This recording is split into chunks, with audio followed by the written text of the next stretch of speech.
everyone, this is the President Mongameli.mazongolo. Welcome to the Presidential Talk. Wow, this is the second episode in 2019, and here I've got these prominent guests. Prominent guests. All right, far right I have Mr. Ntuli, Smanga Zontuli, and next to me I have Umtwai Nkosi. And next to me also I have Ututukani Nkosi, and far left I have Sumayela Wandile. And my name is Mongameli.mazongolo, the President. Today we have a very special topic that we want to share with you. It's going to be a discussion that we're going to be discussing this topic. So we hope you're going to enjoy, and we also hope you're going to partake in the comment section as you are watching this video. Okay, guys, here I've called you to come and discuss manhood. We are different people with different perspectives and different thoughts. So mina, indlela that I define manhood might be different from the way you define manhood. Might also be different from the way you define manhood. So we have different perspectives and different thoughts on different things. So as we are here, I want us to discuss manhood fully. Before we even get to that, I want to put it clearly that this discussion is inspired by the Men's Conference campaign. That was put out in Valentine's Day. Basically, Men's Conference. Who were they? You can see your certificates. Yeah, certificates are going to be shown here on the screen. We're going to put them here. We all got our certificates from the Men's Conference campaign. So we were taught a lot there. Even now I have Questa's voice. Yeah, it's all right. All right, guys. Okay, this is going to be quite serious. Somewhere, somehow, and it's going to be quite fun somewhere, somehow, but we hope all of you are going to enjoy. Okay, my first question, before we even get to the deeper parts of the discussion, as you are here, seated here, I have this question for you guys. What do you think qualifies a person to be called a man? And when, as you are, how do you define being a man?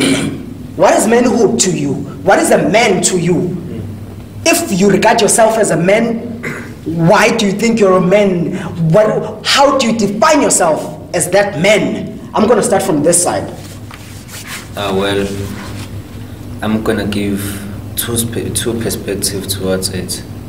One of which is a biological perspective, or rather that of nature. A man by nature is he who's a male figure, and a male figure is believed in a society, is believed to be that one who has to be the stronger one and the high priest or the head of any structure that's there, you know, and that means taking leadership, you know, for whatever's happening as a man.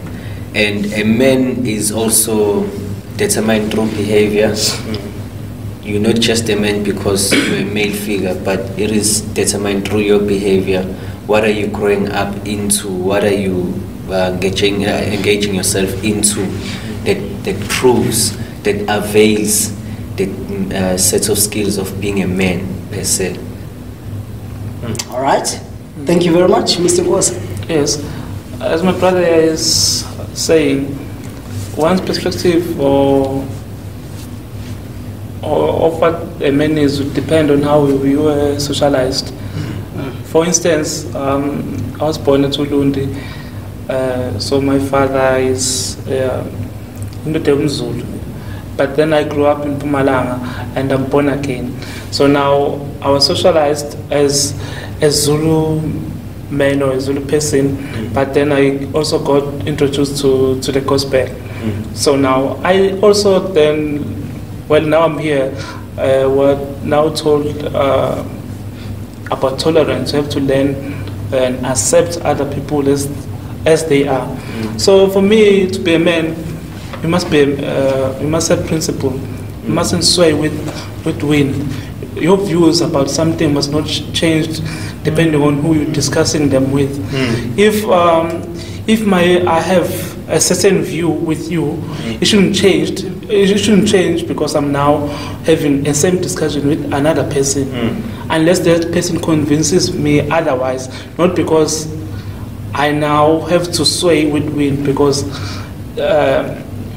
I regard this person to be somehow superior. Your principle, your principle is grounded on how we were socialized. If this is wrong, it's wrong with whomever is discussing that with me. All right, Kosi. Okay, I think a man would be a person someone who identifies as a man. You know, like there are people who are born women, but they don't identify with being a woman. They identify with being a man. So you can identify with being a man, but not being male.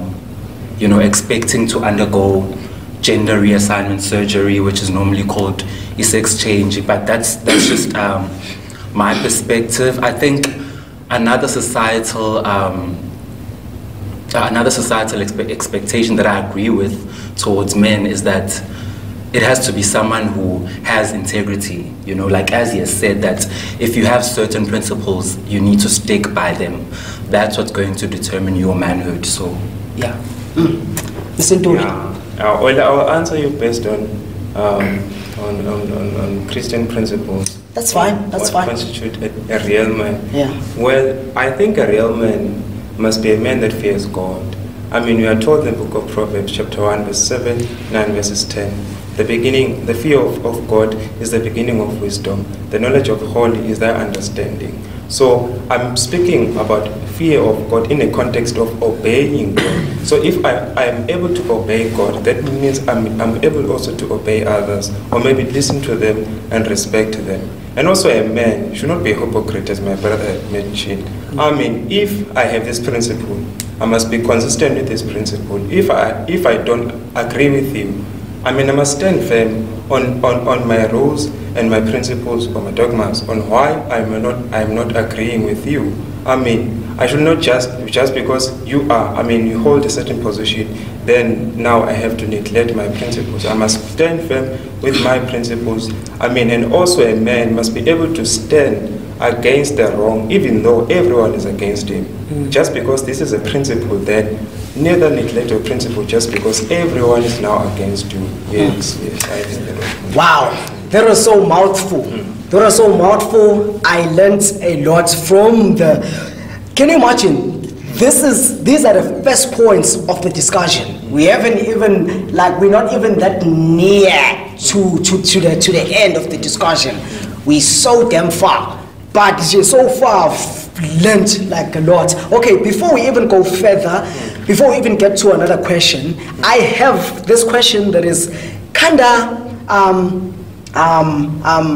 connected to what you guys have been saying. I'm gonna start with you guys, Sumayela and Kosi, and then after them I'm gonna come to you. But then I'm gonna ask this question to you guys, but everyone can answer, and everyone can put their opinions. Sumayela spoke of a man being a person that identifies as a male biologically. Yes. Okay. Sumayela ushilo leyo nto leyo ukuthi a man is a person who identifies as a male biologically. And then Mr. Nkosi Lana said a person can be born a female, but then still identifies as a man. A person can be born a male, but still identifies as a man, as a woman. So guys, okay, I don't know, but I just want to dig deeper and deeper on that. Maybe I might not have the right question for what I've just put out, but I would love to know more from these points, because they are kind of opposing each other, and me as a person who's listening, I'm kind of lost, yabo. So can you clarify? I want you, both of you, to clarify, and wonke umuntu can put their opinions, yabo. Okay, Kelu, I wouldn't say they oppose each other per se, because I'm looking at it. It's a very simple explanation. It's a logical explanation. All right. When one part says, in order for you to be a man, logically, naturally, biologically, you gotta have this male figure. So as soon as the other party says, they do these. I think the correct terms, the exact term you said, that's what you call gender exchange or sex exchange.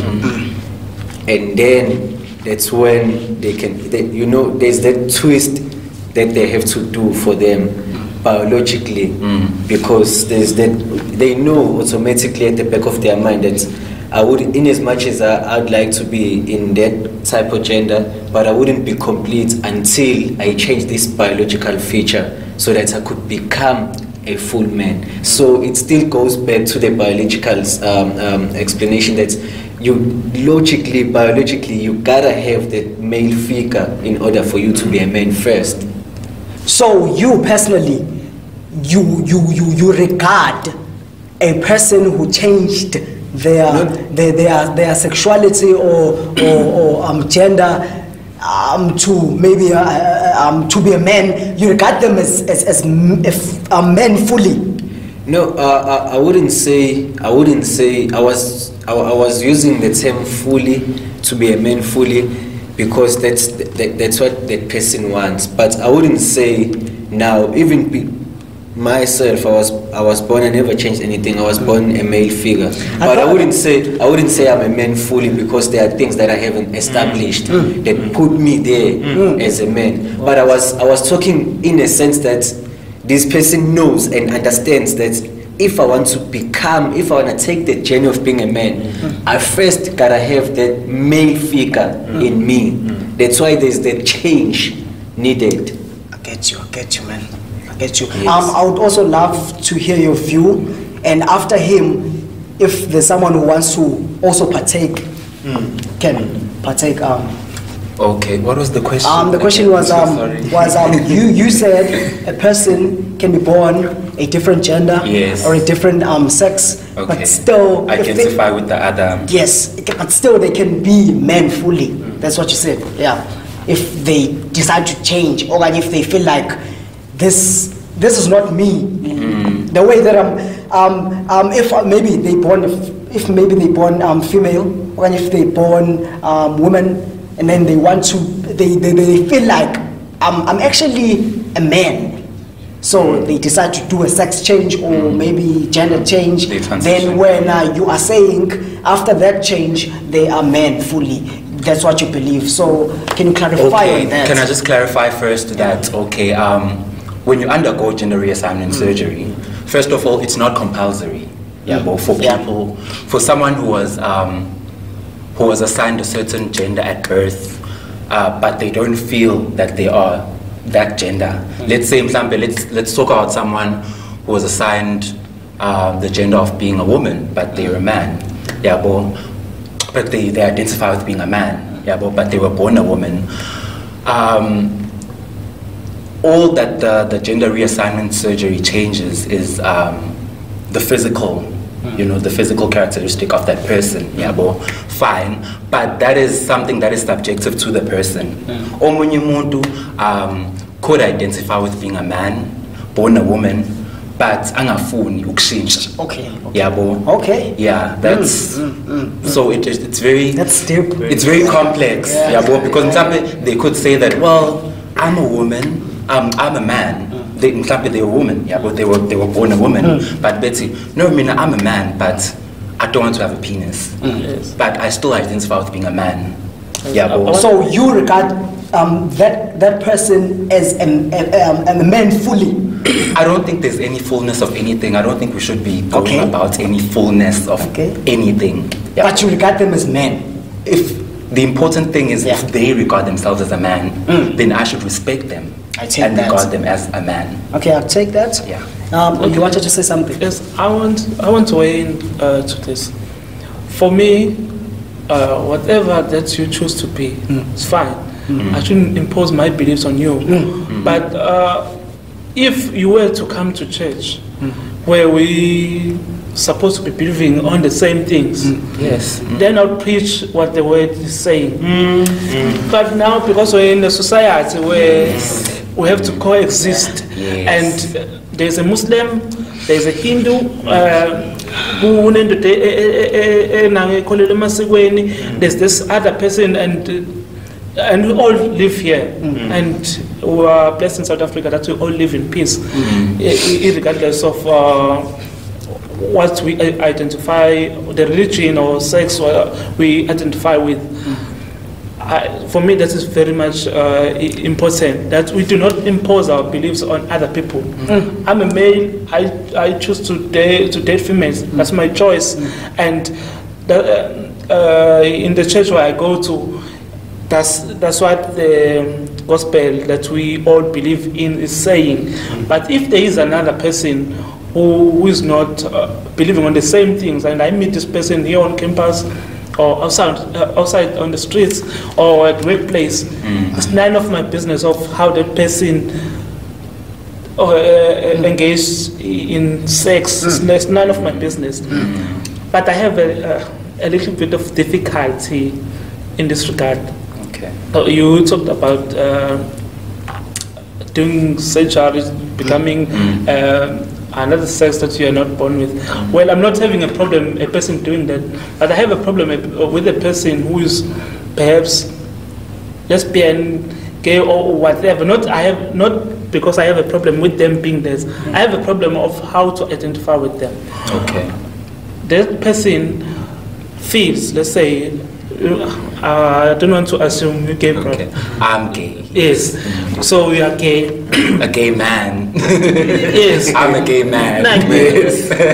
I usually refer to people as brother, sister. You know, just naturally. I just refer. If I do not know your name, usually with the guys, I usually refer them with their surnames. Yes. Same for Gabon. We usually do that. But with our gay brothers and lesbian brothers, I find it difficult that I may offend the person. Okay. I may offend the person if I say sister, I'm Joyelas. Or if I say brother, then there will be that thing. Okay. So I want to know, I mean, what is the most polite way of... In the context of manhood, because I don't want us to deviate from yes, in the context of manhood. That now there's my brother. If I say my brother, will I not be offending that person? Or if I again say my sister, because I'm not like referring to a person with it's not because intending to offend you or what. That's how I usually refer to people. I will refer to you with your surname, to you and everyone. But with our gay and lesbian brothers and sisters, just in short, so that I just want to answer that quickly. Okay, I would answer Mr. Ngosi by saying that if, let's say, I go to church with you and fine, I'm gay, but you're not sure, would say, okay, this guy behaves like a female, but he dresses like a guy. So what is it? What's going on here? Well, I would say that it is my duty, a duty lies on me, if he misrefers me, like I'm referred as something that I'm not, I have a duty to correct you. The same way, if now you have any uncertainty and you're not sure if I say offender, you have a duty to ask lawyer privately and politely. You know, I know it's hard things to talk about, but I mean, it's the 21st century and we're trying to, this is why we're having this conversation, right? We're trying to break a lot of, so yeah. All right, before we go further, I had a question for you, Angit. Okay. Yeah, I had a question for you, and it's still here. I'm going to ask you just now, but I want to come back, Mr. Nkosi. Mr. Nkosi spoke of. Anyways, I love how I love your perspectives on the issue that you've just mentioned now and that you've just showed now. I love how you view it. Anyways, I love all the perspectives. I was just referring because I want to ask him a question. Such a question. I want to ask him a certain question. Mr. Nkosi spoke of having not a problem with a person who is a certain, who identifies as a man but is of a certain sex. He said he doesn't have a problem with that. A person must live his own life. Okay, I love that, Mr. Nkosi. And then you said you don't have a problem if a person is walking on campus and they are gay or lesbian or bisexual. Okay, that's fine. I love that. But then you also said, now the problem starts when the person gets into your premises. When I'm saying your premises, I'm just making an example. Okay, not an example. Let me just be specific. You said if a person becomes a part of my church, and in my church we have the certain rules that a man must be this way and a man must behave this way, then that person doesn't have a choice, but they have to become what these rules are saying this person must become. If they are gay and the rules in church, in my church, the church that you in, are against a person who's gay and they want him to be a straight man, that person must be straight. Okay. So I would love you to clarify on that. Yeah, man, I would love you to clarify on that. You said you wouldn't allow a person to be themselves in your, I'm making an example about church because you spoke of church. In your church, if your church is against what they are, that's what you said. And okay, before you answer, Mr. Ntuli, this is a question I had for you. You said a man is a person who fears God. A man is a person. You spoke of church and God and religion. You defined a man in a perspective, in a religious perspective. Yeah. So after he answered the question that I asked him, I would also love you to clarify on that. Okay. Yeah. Mr. Nkosi. You know, we wouldn't reprimand the person coming to our church because that person is lesbian, gay, or any other sexuality that the gospel is against, not we. But again, I mean, we'll not always be preaching about sexuality because we want you to be to change. I mean, the church will continue as normal, but when the time to discuss that, we won't sway. We won't sway because now we are here. Because I mean, the pastor will say, let's open on what, on what book, and may anyone read, even if we are whatever sexuality, you can read it yourself. We gathered here because we are of the same beliefs. You came here because we identify with what we believe in, and here's what it says. It says this about sexuality.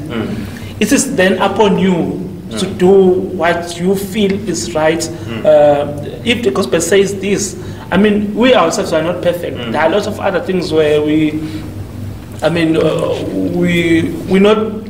If we're to live, I mean, there wouldn't be a need for Jesus if we're perfect.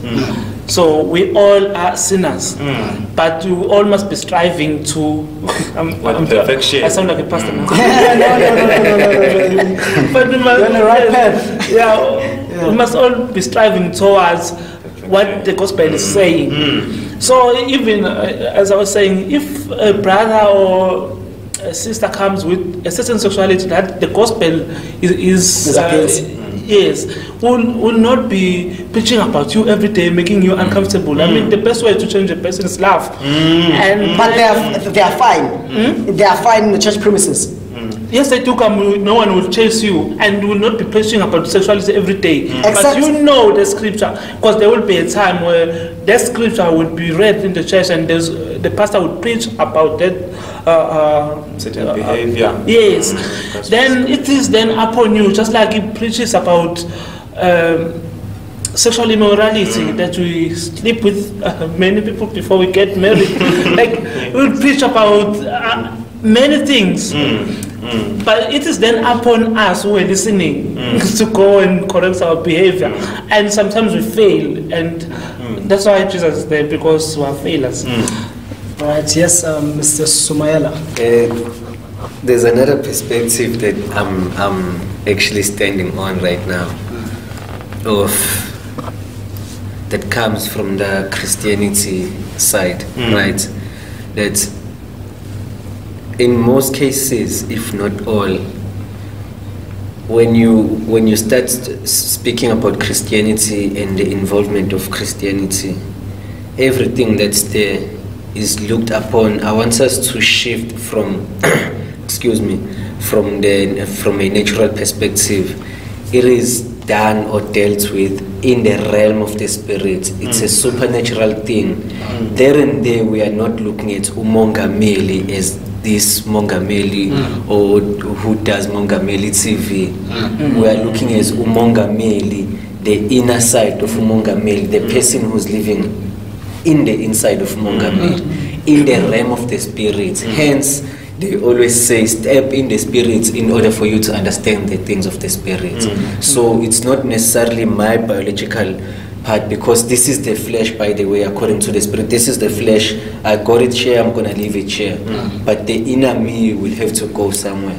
All right, guys, I don't want us to, extend this religious part of the talk, or the sexual part of the talk, but I want, Lanaji, we are about manhood, but I want you to please just wrap up. Tell me, what does it mean to fear God? You spoke of you defined a man as a person who fears God, and a man as a person who is in the gospel, who accepts the gospel, who goes to church. And me, I'm here, I don't go to church, I don't believe in God, I don't believe in the Bible. We have people like that, but they still regard themselves as men. And when you are saying a man is a person who fears God and follows the Bible, the gospel, might not be the Bible but the gospel. So I would love you to clarify on that. Okay. Yeah, maybe I wouldn't say that a man, a true man or a real man is the one that goes to church every time, because there are men who are going to church but really they do not have a fear of God. I mean, really they do not have a fear of God. I mean, you can go to church but still come back and beat your wife. I mean, it happens in our society today. So what do I mean when I say that a real man must be the one that fears God? I mean, Jesus tells us in the book of John, chapter 14, verses 15, that if you love me, keep my commandment. And the commandment is only summarized in one word, and that is love. And love is not used by force. I mean, you give others a chance to choose for themselves on how to behave, and that is how our God is. He chooses. I mean, he just gave us freedom to do things on our body. He has certain rules that these are the rules we're supposed to follow. I mean, some people, do obey God naturally, maybe without even having read the Bible or not. The commandment, commands us or guide us on how maybe to fear God. So what do I mean when I say you must be someone that fears God? To fear God is to depart from evil, from all the lustfulness of our nature. There are things that we are really lust. That men are even, engaging on. A sister will pass away with a miniskirt, and men are discussing about their sister. When I say that you must fear God, if you do that as a man and you still go to church, it means that you do not have fear of God in your heart. A sister is passing by and you're discussing about a miniskirt and how her thighs look, and you say, I'm a Christian man. They're really pointless. To go to church. If you have someone that have the kind of behavior, That's clearly understood. Understood. Yes, but the church is a premise where most of us we learn about what God wants us. So yes, he says, I'm saying, I mean, you can go to, yes, we must go to church. I mean, that is how God has really governed everything. That okay, we must be in a certain place, yeah, we're in a certain transit where we are able maybe to engage on the spiritual things, maybe to guide each other, and maybe to preach to one another and also encourage one another, because church is not all about reprimanding and rebuking people, but it's also encouraging one another in the faith, as it happens in many societies. Wow. Sumayela, we are about to go to the ad break, but you can... Yeah, I just wanted to add, so I don't know if I should say this is a traditional perspective of a man, or but it is triggered or ignited by what I said before we started the shoot. We would see indoda ngeenkomo zabo. You know, when I'm thinking of it deeply, and when you look at the ancient times and the traditional way of grooming men, it was that of it's not just a simple explanation of having a flock of cattle, then you can be called a man. No, but it's that explanation that says we are growing you to become a man. You'll head your house, you'll have your house, your wife, your kids, and then you'll have your kraal, so that your home and your community can never go hungry. And you know, you do not only head or father your biological kids, but if your neighbor's kid come through to your house, they mustn't leave your house hungry. Hence, when you go to rural areas, in most cases, definitely, I was really shocked when I went to my mother's family in Kandli. Whenever you go to someone's house, it's either you'd swear they always have ceremonies, because they'll have umqombothi, nyama and everything. When you get there, you'll definitely have something before you go out. So being a man is that one who first is groomed to take care of their family, in a broader picture, take care of the community. Yes. Yeah, so those sets of principles, the dignity that they've been talking about, the fear of God, the love is actually included in this one person who's actually has to be the leader in their line of duty, wherever they are. Okay, I have a question based on what you've just said. Now, what you've just put out. I have a very good question, but no, let's go to the ad break. See you in a few minutes. So the question is, what is a man? For me, a man is someone who looks out for their own, whether it's family, friends, your wife, someone who can protect, someone who can provide, someone who has their own culture. And by culture, I don't mean African culture. I mean someone who has something they live up to and something they believe in, and they stand for that thing. What I think of men of today, I don't think we have many men today, and it's really a sad sight. And advice I'd like to give to guys that are here today in this time that are not men but are posed as men is stick to yourself, stay true to yourself rather, because this is when people get propelled and they're trying to live up to something that they're not, and that's when you lose it and you start doing things that aren't true, that aren't representing you, that aren't being true to you. Okay, we're back from the ad break. Welcome to those that were not here when we're discussing before the ad break. We welcome you all. The discussion is still going on, but we're gonna wrap up soon. Okay, Sumayela, before the ad break, you spoke of so many things. You spoke of a very important topic. You said, okay, some of the points that you mentioned. You said a man should be a provider, a man should be a protector, a man should be a leader. So Sumayela, we have this person or these men in the community. They are born in a very disadvantageous family. They are born in poor families. they do not have nothing at all. They do not have money, do not have power, do not have luck. They are looking for jobs, but they don't have luck. Some of them are not gifted in school, so they are not lucky in succeeding through education or even finding a job. They have nothing. They sleep hungry. So now you are telling me, okay, they do not even like, some of them do not even like to partake in the activities or on the activities that are regarded as manly. For example, playing sticks or playing soccer, or watching soccer, doing all that manly activities. We have those kinds of men. Okay, even me too. I don't like watching soccer. I don't want to lie. I don't watch soccer. But yeah, we have those kinds of. Why are you shaking your head? So we have those kinds of men in the community. They are powerless. They have nothing, no money, no nothing. So now I cannot provide. I do not have power. I do not have money. I'm not even lucky to find a job or to succeed. Where do you put me in your talk?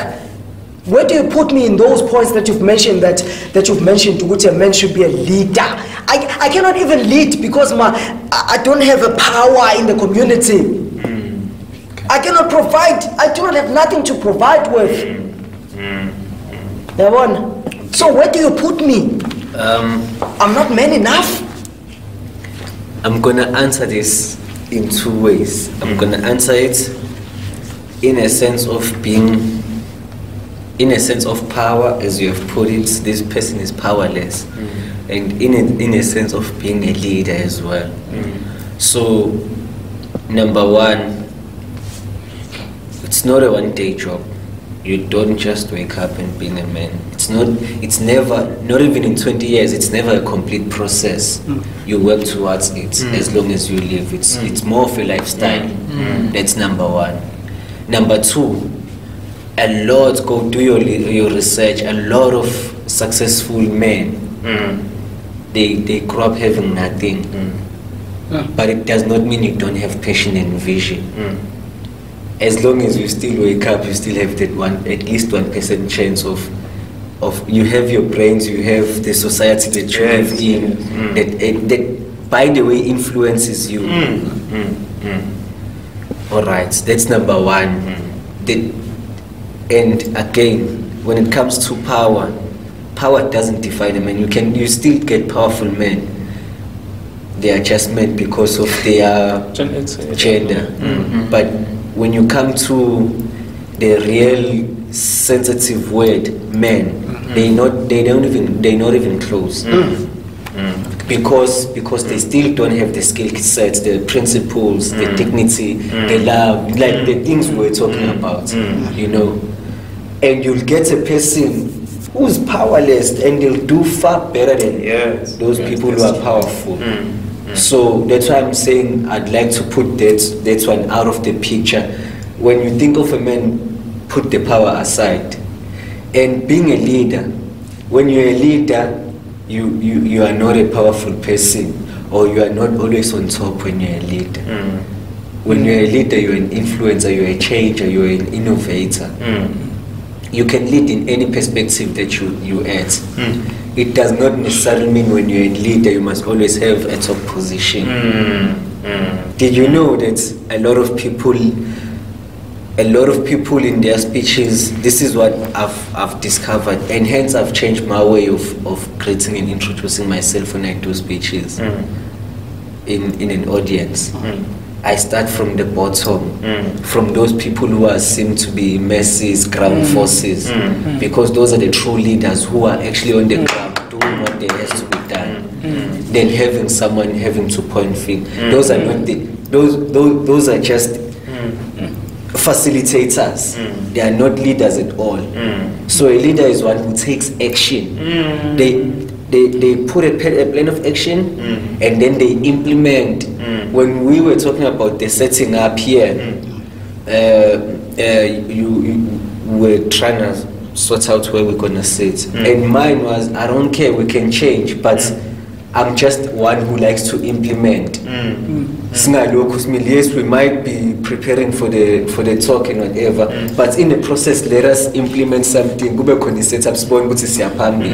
That's leadership, not that I'm boasting, but I'm just saying in general, one will take action. So if that person wakes up, no matter how useless they are in the community, but if they wake up with that vision, that passion that today I'm working towards my manlyhood, then it's well within the cause and scope of being a man, because in their mindset they have this thing, they have this journey. That was mouthful. Before we waste a lot of time, can we continue to other points, or someone wanted to say something? Okay. Can you please make it short? I will. Anyone who's going to talk now, can you please make it short? I just wanted to say that concerning the whole roles that we assign to men, those provider and the time has come for us to deconstruct that. What I mean by that is, if someone is going to be a provider, it should be by choice, and it should be by ability. It shouldn't be by pressure. No, you're a man, so you should be able to buy your girlfriend hair or whatever. Those are the things that we need to start deconstructing and accepting. People are just people, and you can have a man who is married to a woman, but that man sevenza the woman. And that introduces that sort of introduces that futuristic modern society that we're trying to envision and we're trying to accept. Society, it's up to us as a society to deconstruct that. So if you see a family like that, you shouldn't have to start saying stuff like, he's not enough of a man. No, you don't know what he's working towards. You don't know what he's working. You don't know anything about the person. So again, I think it's up to us. It's up to us, the people sitting here. It's up to you, the people watching. We must deconstruct society from the toxic things that it has imposed on men. I want to weigh in there. Like when you pour water in a bottle, it takes the shape of that bottle. You pour it to another container, it then takes the shape of that container. I think it's important for men to be able to learn and unlearn. Like a man from Ulundo or Nongoma, or let me just say Zululand, how the men are brought up there, you'll find that the principles, yes, they are good when the person is there, but when that person is now on another container or in another setting, now they become toxic, because then we would be having like a dialogue. Then we was I'm showing on. That's how like it was brought up. So same way like as in providing. So now, then if you didn't provide, it was because you were lazy. Now it could be because there are no opportunities for you. I have 2 degrees. I've been trying to find work. I haven't found any. So now, if now I'm having like a pressure, that's why we find that now people become scammers. They become izikabi, because now that offers me the opportunity of now providing, because there is pressure on me to provide and be the man that the society is expecting of me. So now, what I want to say about this is that though the principles that are imparted on us, they are very good on when we live on the society where we got them from, but we also must be able to also not impose ourselves on others. Like when I'm no longer perhaps in Zululand, I'm now perhaps in Stellenbosch. I have to be able to live with those people. When we're having an argument where we could like reason and talk. All right. Okay, gents. What are we doing wrong as men in our society nowadays? What are we doing wrong as men in our society nowadays? hey, there's a lot that we're doing wrong in our society. I mean, hey, some men are very abusive. Why? Because they think that since they are men, I mean, they are leaders, they are providers. Then that gives them the right, I mean, to do whatsoever that they want. I mean, so yeah, there's a lot that we're really doing in our society. And I mean, yes, talk shows might be of help, but what can help us is to change our perspective, how we view things, and learn and unlearn. Yes, learn and unlearn, as my brother had mentioned, and also learn from our wrongs and do the right thing. I mean, everyone knows what they're supposed to do, but some choose not to do it. I mean, we know that it is wrong to abuse someone, whether same sex or the opposite sex, but we do it anyway. And we have talk shows like this where we are reprimanded of our behavior, but still we go back and do, I mean, and abuse. Yes, so I think, yeah, there's a lot that really we are doing, and there's a lot we also need to change, and there's a lot that we really need to learn. Okay, yeah, there's a lot. I'm just going to mention that one of the key things that got to my mind when you asked that question was men are very entitled. Men are very entitled to women. Yeah. Yes. Men are very entitled to women, you know. First of all, you guys probably know we have the highest rape stats, I think, in the world. Second highest or highest, but we're up there with all the rapists, you know. So yeah, men are very entitled to women, and it comes from, it comes from a lot of, it really goes back to what people are saying around the round table, which is that we must unlearn, like they're entitled to women in a sense that they, but it's the rape stats, it's the rape scourges that keep going on, and it's just this thinking, so if a woman doesn't want you, then you have to start behaving in a certain way towards her, and you're just entitled to her as. They're entitled in such a way that they feel like, okay, we feel like we can do whatever we want. Yes, like they're not equal. You don't see them as equal agents. As someone who's on equal footing with you, you want to sort of smother them as in the form of a parent, and even more extreme than that. That's why we have men beating up women. And I'm not saying that there are women who don't beat up men, no. But that is the conversation that we're having. What are we doing wrong? And yeah, it's those things. You know, like in the olden days, there were meaning there was an age group where like you were all grouped and taught manners and taught how to defend, how to be a leader and all that.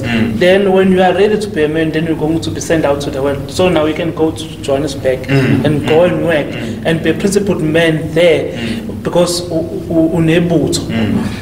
now we have the society, the society is decaying to an extent. Yes, we have traditional leadership, but you would find that I mean, there is a leadership vacancy. We have government, we have traditional leadership, and all you ever hear about is them scrambling for power. Now, they are not now leading the society. So now, because now of this vacancy, so every man lives as he see fit. Their own standard. Yes, as you see fit, then you just do as you please. So now I think that's why we have like the biggest problem, because in those days you wouldn't do wrong because those amabuso or those that you are in the same group with, they will reprimand you. That's why because there you're going to be taught respect. You got to have respect. You wouldn't respect an adult, disrespect an adult. You wouldn't do anything wrong because your peers will come and reprimand you. Then the traditional leadership, now we only hear about it when it's time for budget. That's the only time I know about them. Because then they will what can I call it? When you've done wrong, then Pay damages, yeah. Yes, you pay damages, and transnational leadership will supervise that to an extent. So they will see that okay, that person is not behaving. They will call you to a person and give you lashes if it need be. Then you'll be like the society was led when the traditional leadership is people saying must be done away with. I also feel the same. If we only going to know about the traditional leadership when it's time for budget and it's not doing any, because like in the ancient days, the traditional leadership will protect its society, will impart values in its society, and will be the law and enforcer of the agreed values. So now if we are now absent and we only know of you when it's time for budget, and when there are companies coming over to invest, that's only when fighting with you because now we want something from us. Then we have a leadership crisis. Also, the government.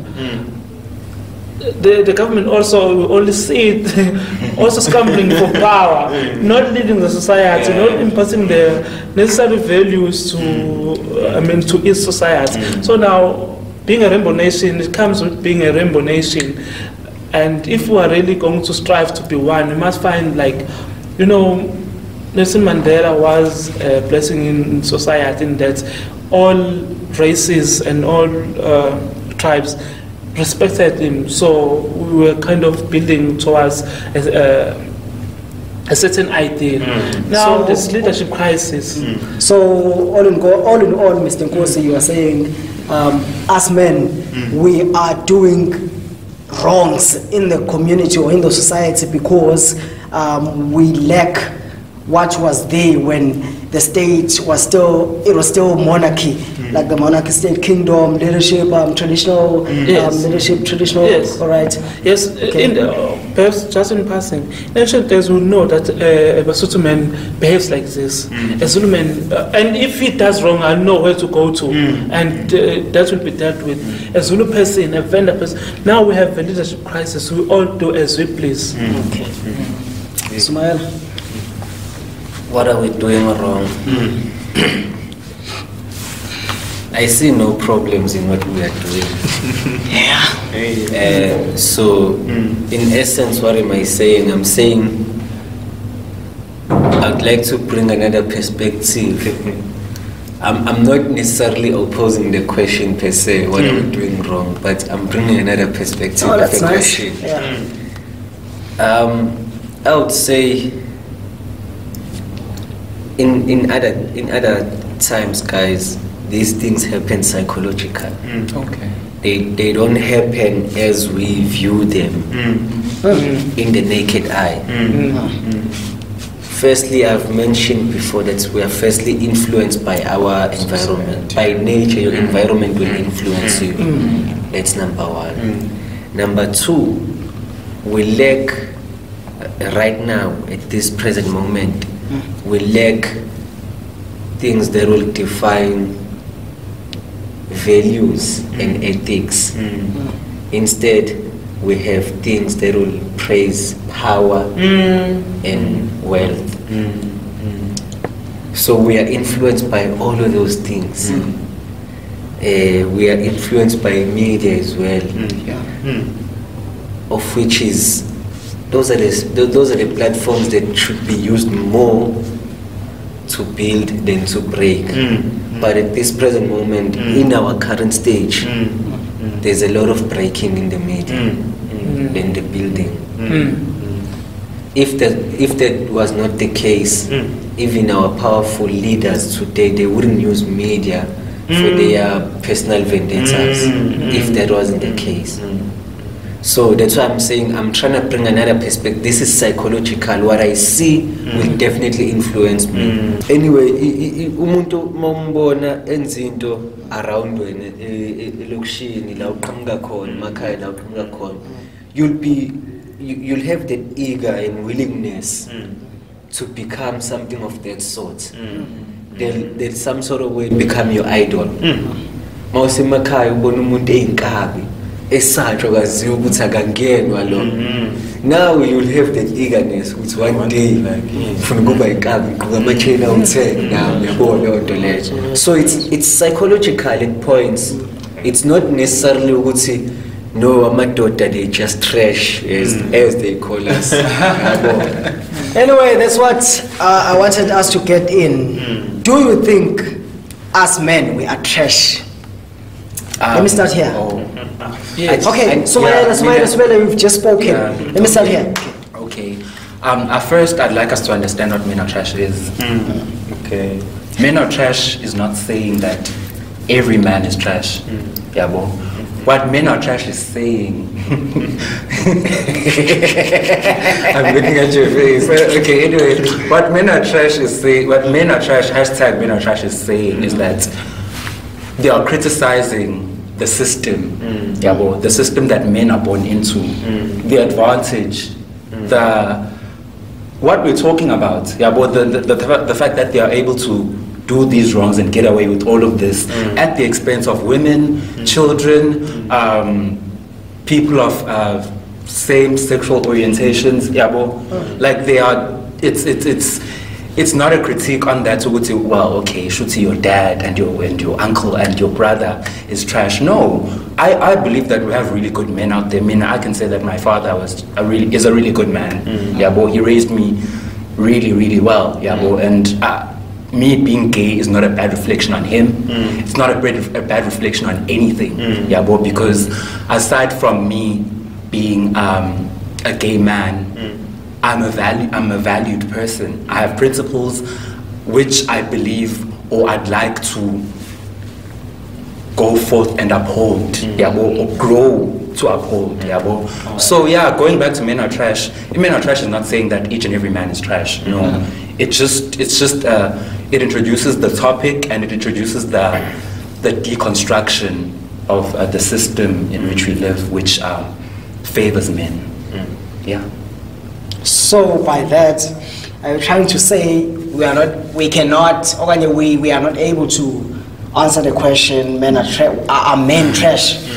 I think we can answer the question. We can answer that. You can, yeah. Do you think we are trash as men?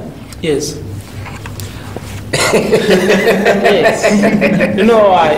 Because we've allowed all the things that our brothers are doing. And have not done anything to reprimand them. You know, during the dark ages here in South Africa, when there was like a lot of postcard activism, if there was a sellout within the comrades would take that person, but this is not. We do not identify with this. Now a person comes to us, we know he has a child and is not supporting, comes and buy alcohol and we drink and be happy.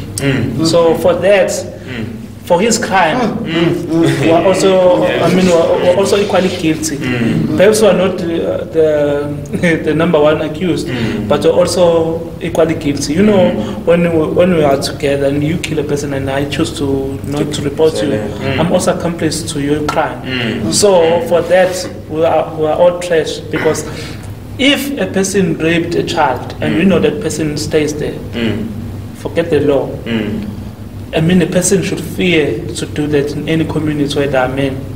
Yes. So now, because I can get away from the police, because police would be here, I mean, police investigated, Jesus come back, and I'll be able to live in peace with men. You shouldn't be able to live with us if you are not doing what you should be doing. So for that, we're trash.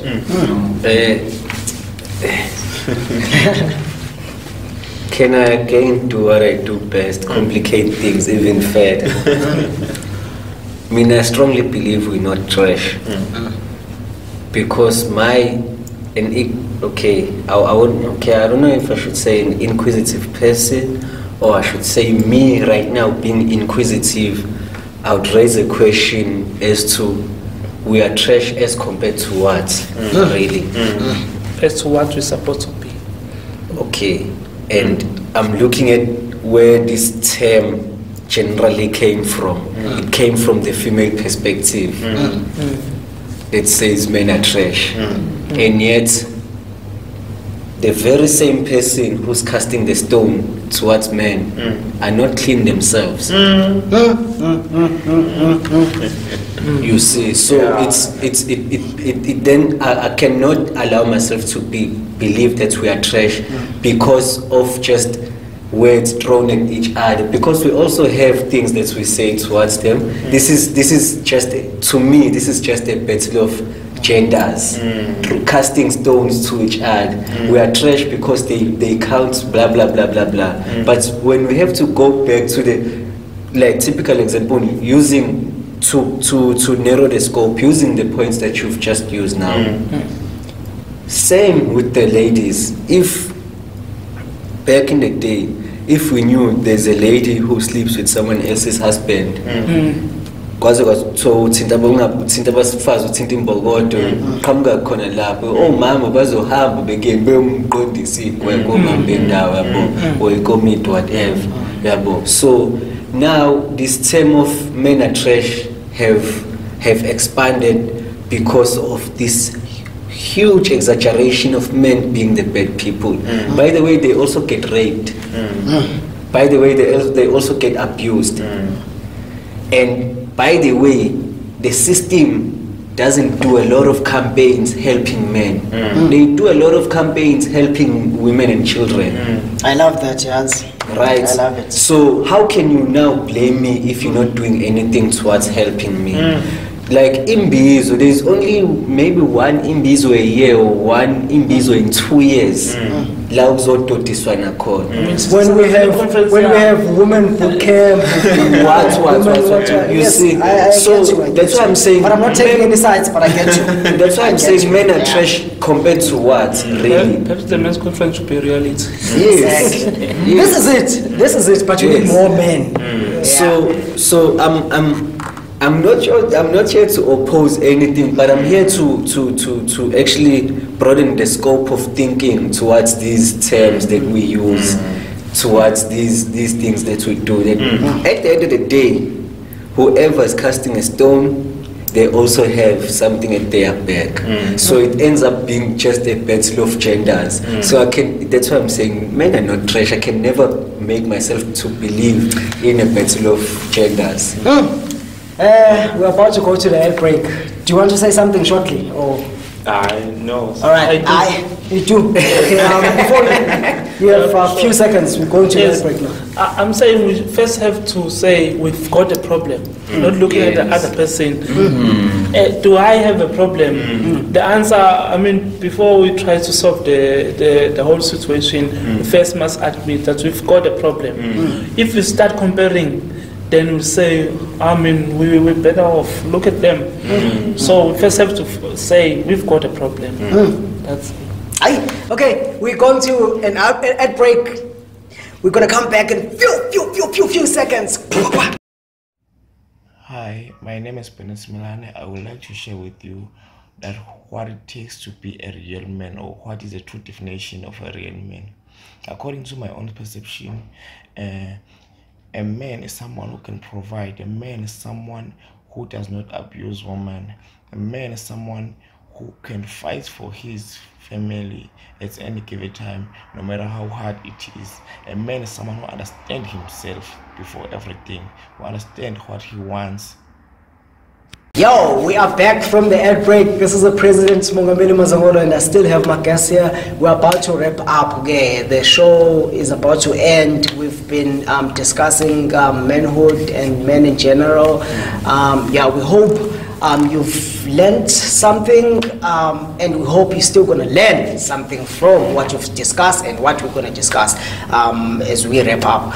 Okay, guys, before we go further, all right, before I get to the questions that I have, all right, no, fine, let me take the questions. I'm going to give you, people sent me questions on Facebook concerning men and manhood. So I'm going to give you questions, maybe 2 or 1. You're going to answer. Please just try and answer shortly. I want few sentences.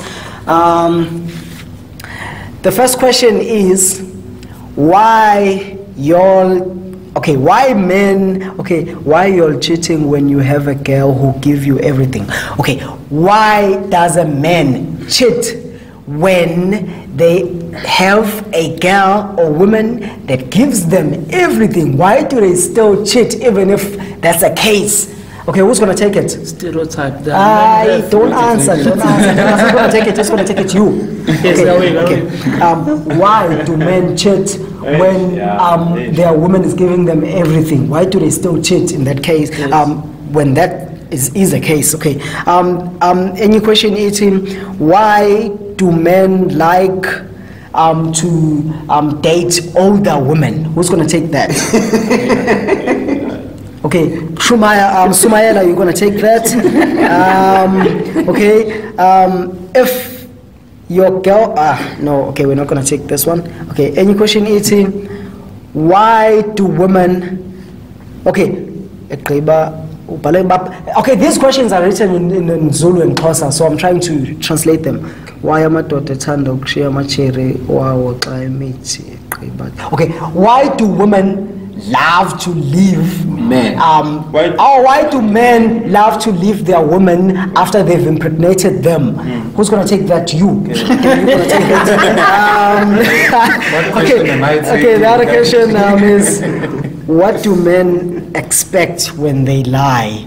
Okay, what do you think? What do I think men expect when they lie? When they lie, yeah. You're gonna take that. Why do guys hate women that you claim you love? No, I think that could be. Okay, let's try and answer these. Okay, I'm gonna start with you. Why do men cheat when they have a woman who gives them everything? Yes. But they still cheat? Yes. I mean, it's just we are unlucky to find a person like that. But I would answer it like this: if you've ever been to a buffet, the dishes they are all delicious. So the fact that I'm going to taste all of them, it doesn't mean that the first one I tasted was bad. So do not feel inadequate that the person went to taste another dish. But I'm not saying do not feel offended. I'm saying do not feel that you are incomplete. Yes, you are incomplete because this person moved to another dish. As I'm saying, on a buffet, you end up tasting all of the dishes. But the very first one you tasted was very, so you do not agree, yes. But I'm just saying. Are we weighing in on what he's saying or what he's done? Not now. Okay. Yes. So, sister, we are complete. The person will move because he's a cheater. He wants to taste everything. Just like we do on the buffet, we taste everything. Your question about lying? Oh, what do men think when they lie? Right? What do they hope to achieve when they lie? What do they expect? What do men expect when they lie? What do men expect when they lie? I think it goes back to that entitlement thing. Yeah, we would say they're entitled. They expect to be taken back. It's a thing of. They even talk about it.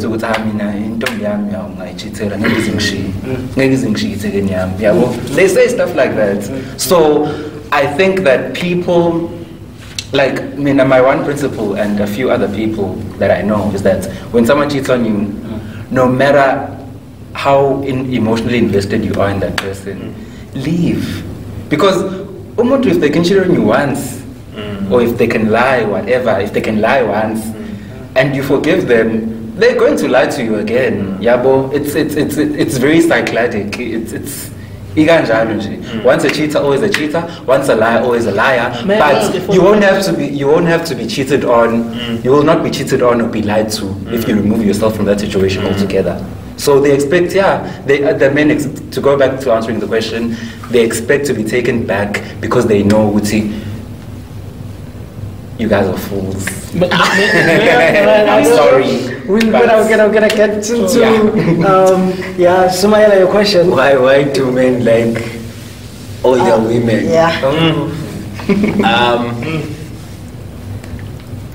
On my own, or to my best of knowledge, I would think of three things. that I'm drawing them from what I normally observe, right? First of which, older women, there's this perspective that older women normally provide for younger men if they're dating younger men, right? Secondly is that older women are matured. When you date an older women, when you invite them over, they would come with a perspective of knowing exactly what would take place during that visit, than having to call a younger person whom you're still gonna try and impress and convince into what has to take place there. Okay. So like older women are matured. You know, to be quite explicit, because we are talking about it, to be quite explicit, when you invite an older woman, they'll probably bring through a box of condoms, because they'll be expecting to have some sexual intercourse with you. Whereas when you invite a younger person, you still have to convince them to consider having sexual intercourse with you. Okay. So the third one is, I would say, is an abnormal behavior of preference. Some people by nature, they prefer older people than them. Still another question. Why do men run away when they've impregnated a lady? Yeah, well, the situation is very complex. Sometimes men run away because they're running away from the responsibilities. I mean, you know that when there's a child, you're supposed to provide, you're supposed to, support that lady financially, in order to grow, your child. So, the situation is very complex. And in some cases, it's because maybe that guy did not love that lady genuinely. So now, since there's a responsibility now, then they just want to find a way maybe of running away from them, because they were not there, but what they wanted was, okay. And trust issues as well. Yes, and trust issues as well. And trust issues as well. And also, sometimes we as men, when we impregnate someone, the behavior of the lady changes. Sometimes they think that, okay, now they start to act like they are your wife now. So they're supposed to dictate you how you're supposed to do things, because they are your mother's child. So the situation is very complex. Sometimes it's because of that, but in most cases it's because men are running away from the responsibility, and that we should not condone. All right. Okay. We're wrapping up. Okay. Chuchukan, I'm going to give you this question, but then we're not going to take all the questions. This is the last one. This guy is saying, what is the cornerstone of loyalty in a relationship?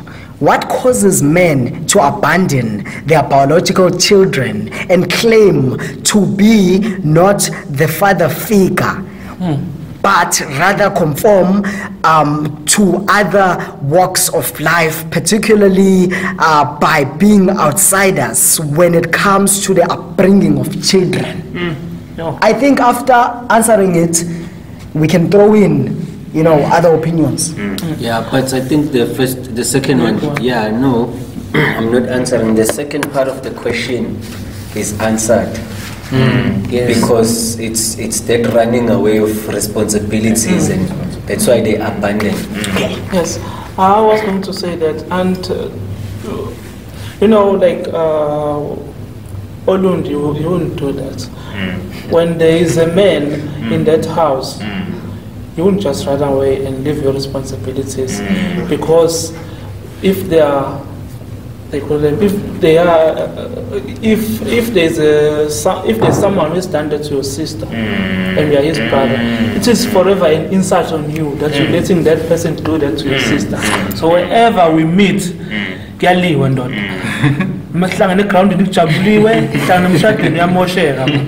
so that we've lost our ways of life. We allowed that, and they know that maybe I'm working and she's my sister, I'm going to support the child. That's why now many children are growing up from Komalum, and the uncles are taking care of these kids. I mean, if you let someone do that to your sister, and if he's doing that to your sister. Well, it's not, violence is not a solution, but if you're from Zululand, that's how it is. That's how it is fixed. That's how it is fixed. But then I think it's just stupidity, running away from the responsibilities. Stupidity in a way, because why, from the start, from like, why do you impregnate when you know you won't afford? I think the question is not affordability. I know many guys who are working very well, but they're not taking care of their kids. I think the law now, I think we need more enforcement, because we've got good policies, but the enforcement, you'll hear many ladies saying, I will never take him to court because the process there is strenuous, then I would rather make means with whatever I get, because going there is humiliation. So I think we need better ways of dealing with people who are not supporting their children. To an extent, I understand when the person is not working, but find a person that drives the most expensive car, he stays in the most expensive apartment, and all of that the person affords, but just doesn't want to. I usually hear guys saying, your girlfriend works, why don't you? And I will never say, I'm not working, so I will not be able to support her. So in other people, when the lady is working, they say that they can they can give away all their responsibilities to you as the lady, and you continue. So no, if you're going for the six-pack and all of that, well, it's the whole package. You take it enough. But then, guys, I think it's time we start planning this thing of bringing children on earth. I think it's time, because it all starts there.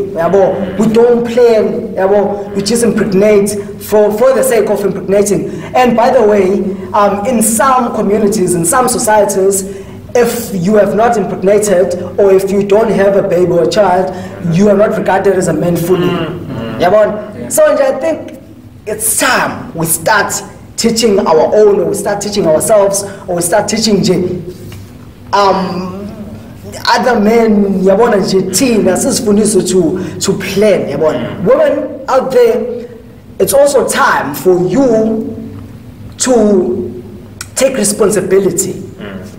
It's either you take the contraceptives, just know that you prevent pregnancy. If maybe the contraceptives do not, you don't like them, maybe they mess you up or stuff, use a condom. If you don't like a condom, then abstain or try something. But then it's time we play. Let's talk about this. Do you want a baby? Let's just not make a baby for the sake.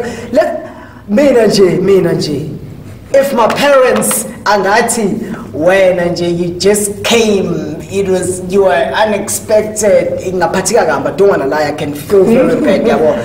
Let us try and plan, Let us try and plan this thing of pregnancy, man. We're living in a different time, different century, different era, Let us plan. Let's not just do things for the sake of doing things. I think it's time. It's time. Because now abandoning your biological children starts from making them for the sake of making them. I think men who do that, they need to be humiliated in the worst form. In the worst form, come to his workplace with the children, with their child not even wearing a diaper, in front of his office. But then embarrass him in the most horrible manner. Does it help to put wrong on a wrong. Okay, now that's what I want to talk about. But then humiliating comes with so many things. So many bad things. You are risking the life of the person you are humiliating and their status and everything. But then what is there to protect if he's not supporting his own biological child? Let me answer you, my brother.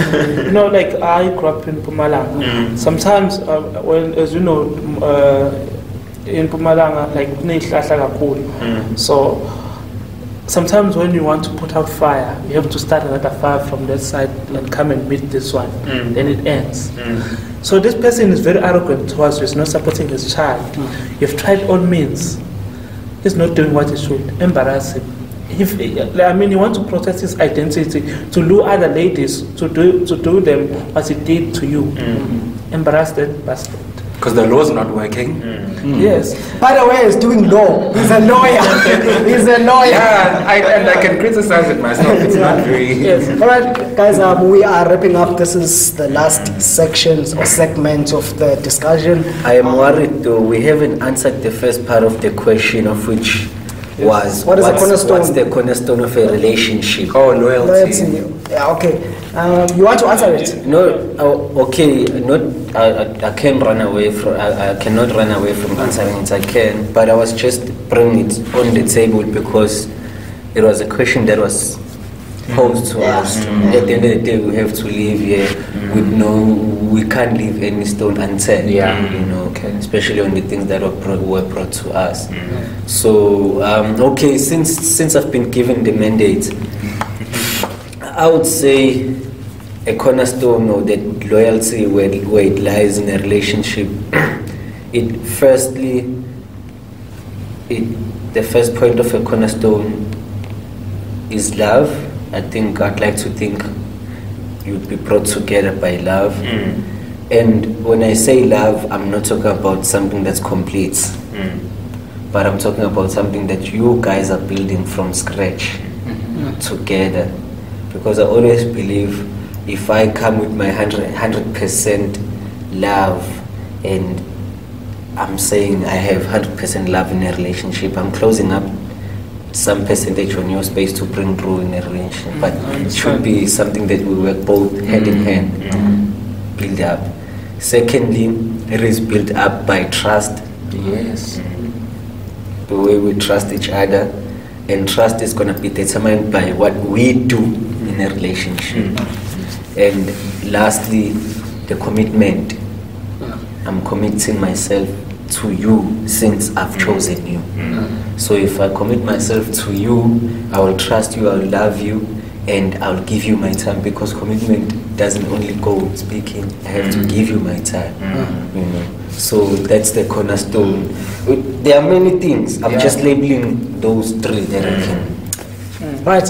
Thank you very much. Okay. Now this is a last question. Okay. Now we are closing. Let us close the discussion. To the people that are watching, to everyone that is watching right now, how do we better our manhood? How do we better ourselves as men? What do you think should be done to better ourselves as men? I'm going to start here. Well, as I've said before, that I'm coming from a Christian perspective. We as Christians, we know what the Bible teaches, our principles, and we're supposed to impart those principles to others. Start by practicing what we are really preaching, so that as others are seeing us, they may be drawn to what they are beholding, and then maybe they also wish, to do those things that we are doing. So another thing is, like, okay, we do have conferences and talk shows like this, but it is time that we are pragmatic about what we are speaking about here. If I say, okay, if I know that there's a person who's abusive, I must go and maybe confront them about their behavior and tell them that what they are doing is wrong. So, yeah, just to be short. Thank you.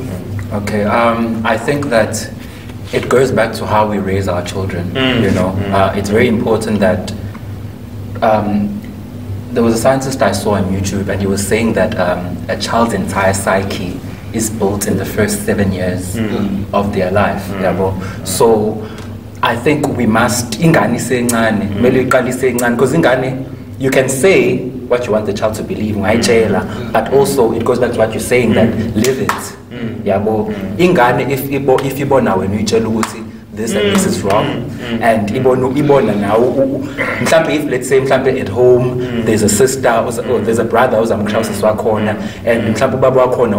is coming up and saying this and this and this and this and this, oh, so when someone does this, it's not right, I shouldn't do this. And another thing regarding children is that we must expose children to difficult conversations. We must have difficult conversations with our children. And another thing, public responsibility.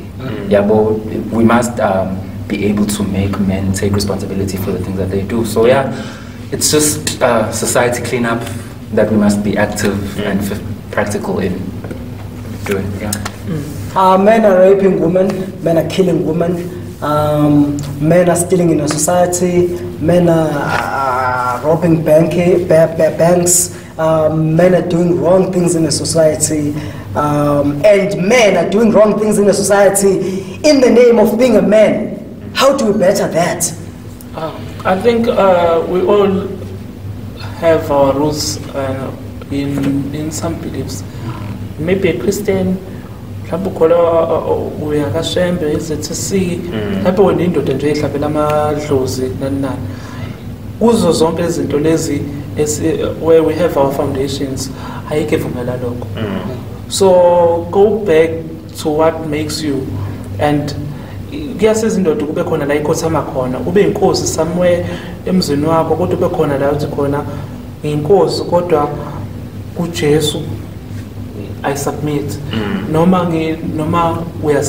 kushembe noma kubani wherever la unkosazi wakho noma unkosazi mina ngiphelele ukuthi umhloniphi asubmit. Yes, kodwa lokho kuyosiza if ukholele emadlozini nawo awavumi lokho, ngiyavuma ukuthi umuntu ozokwandisa umndeni wawo wena umhlukumeze, futhi awavumi ukuthi uhambe wena uhlupha wenza lezi zinto ozenza ngaphandle uyihlazo nakuwo. So umuntu akathola indawo lana ukuthi uyathandaza, ukuthi uhlaba amadlozi, awube grounded on something uzomolda lokho to be a better man. 9 minutes, John. Okay. Mina always put mine in 2 points, and I'm glad that you've already mentioned one of the points that I wanted to say. I'm glad that your points are a deep explanation of my points, of my summarized points. Number 1, a man has to be responsible. If you are responsible, then you can track back your mistake and whatnot, of which will lead you to my second point, to be accountable. You account for your mistakes and whatnot, you know, so that when you account for your mistake, you'll be able to deliver better, you know. When you deliver, which is the third point, you create that reliance. You being reliable, because at the end of the day we have to fall back to these kind of men that are reliable in our homes, in our societies, you know. So why did I say their points go in detail? Because already when he speaks of these principles that you know you believe in as a person, they'll tell you that each one of them, you have to be responsible. You have to be accountable, because you're still coming back here to submit to these spirits that you fall under. So it's more of a value of a person, you know, through those things that I've labeled, through their explanations. It's more of a value. You must raise the value through those things, so that you can better the livelihood of a man. Yes, that was mouthful. That was very teaching. I've learnt a lot. Me personally, I hope everyone at home learnt a lot. Men that are watching right now, I hope you took these teachings that were coming out of these people, these men that are sitting here. Be responsible, they've said. Be responsible. Take responsibility where you need to. Love other people, irregardless of their sex or gender or whatever. Stop causing trouble in a community. And men that know men who cause trouble in the community, put them out. Let the Lord deal with them. Women that are being abused by men out there, come out. Just tell it as it is. You are going to get help. Do not be scared. I know it's very scary, and I know you are scared, but try and come out, because if you don't come out, the abuse and everything and violence and everything is going to continue, and the more it continues is the more it strengthens. And once it's stronger than now, it will be unstoppable. So let us all try and fight izinto ezimbi. Let us all try and fight toxic manhood. Let us all try and fight toxic humanity. Because we are human before we are men. So I don't want to lie. Let us not corrupt humanity in the name of being a man. I want to say F that, but I'm going to say F that. I almost said it in full. F corrupting people and humanity and everything in the name of a man. In the name of being a man. Let us take responsibility. Be a man. Man up. Do not man up by doing all this nasty stuff. Do not rape. Do not kill. Nasty. Do not rape. Do not kill, man. Go there, Shella, find women. If you are not able to find women, just wait. Your time is coming. You're gonna find your woman. Do not rape women. Do not kill women in the name of them being desperate. One day you're also going to be desperate. If not you, one of your members are also going to be desperate. So why harass or make other person or someone suffer in the name of being desperate? If a woman needs a job or needs money or needs whatever, that doesn't mean you should harass them or make them suffer. So we are closing, and I'm so emotional, and you are standing up. This man is toxic. All right, but then okay, thank you very much for watching. Please do partake in the comment section, okay, in this discussion. Comment below, just take part, take stand. Our social media. Yeah, the social media handles are gonna be written here on the screen. Yeah.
Mongameli.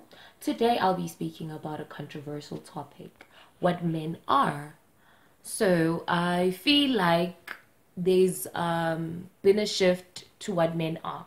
Generally and traditionally, men used to play the role of being the head of the family, the leaders, the providers, and the protectors.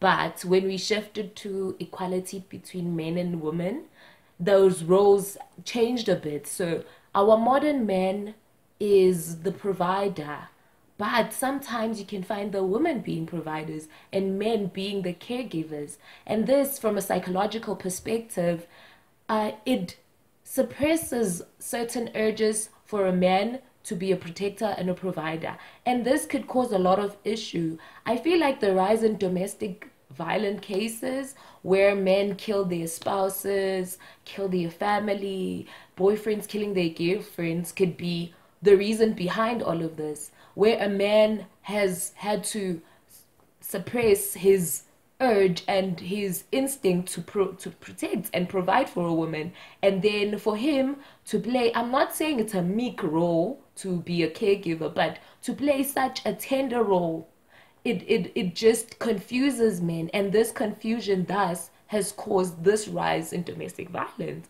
I'm not saying the world should shift back to a more traditional way, but I'm feeling if it were possible for men to go and express themselves in like all these ways and not suppress most of their urges, it would bring probably like a drastic change. And like if we had more seminars where men talked to our young boys growing up, you know, the treatment would change, because boys now are faced with an environment where they're only seeing violence, and this produces boys and future men who would be violent. So I think men should advise other men. Thank you.